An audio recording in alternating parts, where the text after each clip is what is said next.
쌤쌤의 막내 PD입니다. 오늘 학습지 방문 선생님 만나러 서초로 왔거든요. 같이 선생님 만나면서 이야기 한번 나눠볼게요. 전 눈높이 서초지점 연한지 교사입니다. 네, 반갑습니다. 감사합니다. 학습지 방문 선생님의 업무는 뭐가 있는 거죠? 아이가 뭐 원하는 과목, 뭐 부족한 과목 이런 거에 따라서 아이한테 맞는 수업을 해주고 운영이 되는 것 같아요. 조금 친해지기 위해서는 어떤 거를 해야 되나요?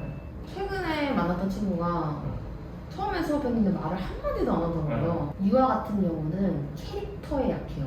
자기가 좋아하는 캐릭터가 있거든요. 예를 들어 티니핑 옷을 입고 이렇게 티니핑 너무 잘하잖아. 완전 귀엽잖아. 이러면서 선생님이 방글핑 제일 좋아해. 우리 친구는 누구를 가장 좋아해? 이러면서 선생님이 이러면서 갖고 온단 말이야. 그래서 이제 얘기를 하면서 이제 학습적인 것도 해야 되니까 근데 있잖아 선생님이 이 친구들도 함께 하면 다른 친구들도 조금 불러볼까? 그러면 조금 친해지면 네, 좀 친해지면 입도 열게 네, 되고 그쵸. 캐릭터나 아이들 캐릭터의 그런 포인트를 잡아야 돼. 포인트를 조금 잡아서 그렇게 가야 되겠네요. 네네네.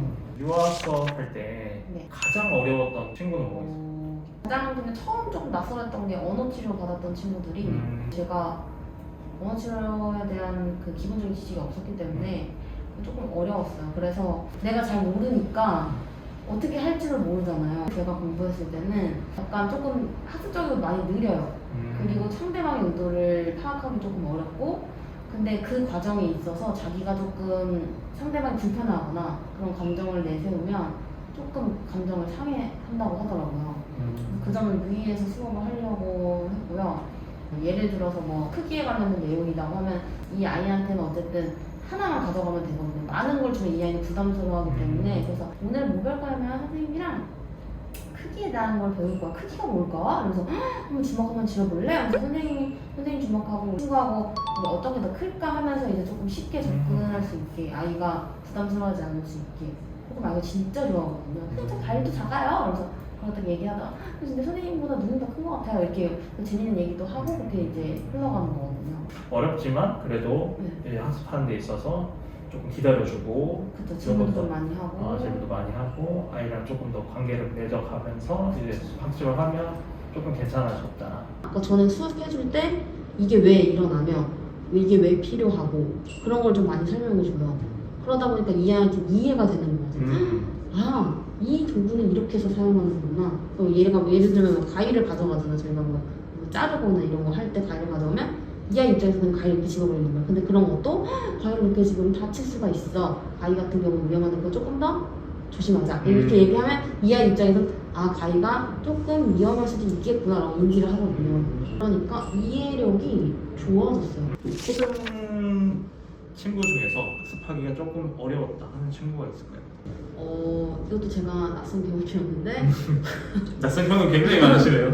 전 처음에 신입 때 네. 정말 다양한 친구들을 많이 만나봐서 그러네요. 이제는 유연하게 잘 수 있더라고요. 그래서 직장의 친구를 처음 만나봤거든요. 사실은 보통 사람은 똑같아요. 그냥 평소에. 근데 이제 학습했을 때 조금 보여요. 왜냐면은 갑자기 가만히 이렇게 하다가 책상을 친다던가 자기가 화가 나면 화를 좀 못 참아서 던진다던가 그런 행동을 조금 하기는 하거든요. 그런 친구들이랑 좀 학습을 하실 때 이 부분은 진짜 너무 어려웠다.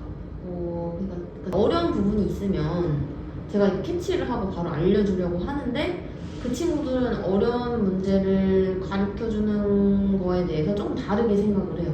내가 모르는 걸 지적하나 보다 라고 조금 단순하게 생각하는 경우도 있어서 어려운 문제를 하는 것보다 같은 단원을 뭐 두세 번씩 돌아가는 거예요.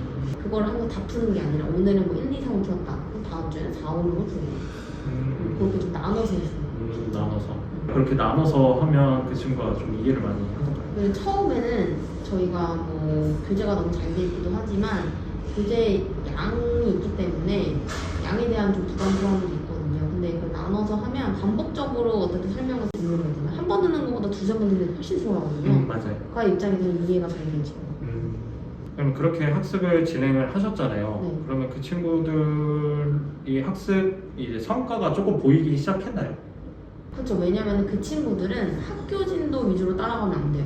무조건 기초 부분만 다져줘야 돼. 기초 부분을 완벽하게 해주면 나중에 그게 시간이 걸리더라도 활용을 할 수 있거든요. 근데 기초가 안 돼 있고 계속 학교진도만 따라가다 보면 이 아이는 스트레스예요. 왜냐면 못하는 걸 계속 시키니까 엄마도 시키는 사람이 스트레스고 저도 계속 수업 설명을 많이 해야 되니까 이 아이 입장에서 잔소리도 들리거든요. 왜 자꾸 뭐라고 하지? 내가 푸는 거를? 결국은 아이들의 학습의 어떤 기초를 좀 저 쌓는 기초를 걸 위주로 많이 하시는 거네요. 그쵸. 그죠? 기초가 돼야 이제 나중에 또 응용도 할 수 있고 하다 보니까 처음에는 제가 포커스를 잘못 맞췄던 게 그냥 내가 알려주고 싶으면 다 알려줘야겠다 이런 마인드로 했는데 아이들은 생각보다 흡수력이 생각보다 우리 기준보다 낮아요. 그러니까 딱 3-5가지를 알려주는 것보다 한 가지를 제대로 알려주는 게 훨씬 낫거든요. 그래서 저희가 학습질하는 게 부담이 없어야 되잖아요. 그래서 부담이 없이 부담이 없이 딱 한 가지 정도 기초적인 것만 딱 받아주자. 배울 수 있는 것만 딱 배우고 하면 이게 어떤 학습지 선생님으로서의 목표 그러니까 역할은 끝인 거네요. 요새 친구들은 학원도 많이 가고 할 게 엄청 많거든요. 근데 저랑 하는 수업은 제가 부담이 되면 오래 못해요. 학습지 방문 선생님은 선생님한테 어떤 일이? 솔직히 말씀드리면 처음에는 그냥 뭐 어렵겠어? 이렇게 생각을 했거든요. 사실은 그냥 뭐 아이들 만나고 엄마들 상담인데 그게 쉽게 생각했던 부분이 제일 어려운 부분이에요. 왜냐면 어쨌든 누군가의 집에 들어간다는 거는 누군가를 토탈 케어해야 한다는 거예요. 그 분위기도 알아야 되고 상황도 알아야 되고 내가 조율도 해야 되고 어쨌든 거기서는 제가 리더 역할을 해야 하는 거잖아요. 그 학습 선생님으로서 그러니까 그렇죠. 잘 알아야 올바른 방향으로 제시해줄 수 있으니까 그게 도움이 있었죠.